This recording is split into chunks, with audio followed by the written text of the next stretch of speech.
Guys, dito tayo sa creek dumaan. Shortcut tayo, Tawny Country. Sa kabilang gate tayo papasok. Ayan ang Mulindam ngayon. Tuyot na tuyot na. Ayan, walang tubig, walang isda, walang kangkong. Basura meron. Basura na natira. Ayan. Ayan, may nabubuhay pa kahit konting kangkong. Ayan. Talagang tagtuyot na. Sobrang init. Ano, labas ang basura. Eh kahit janitor dyan, hindi na mabubuhay.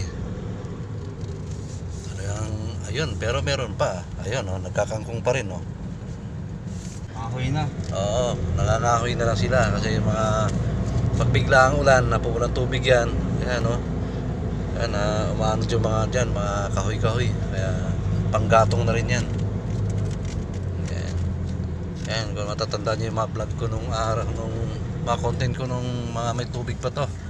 Ayan, ang magandang waterfalls dyan, eh, wala na, talagang wala na tubig. Tuyot na tuyot. Oh, pwede ng ano, basketball court. Oh.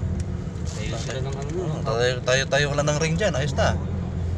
Guys, ito yung baba, may yung baba may kuting tubig pa yan. Ito, may isang ikutan dyan ng tubig eh, papunta rito eh.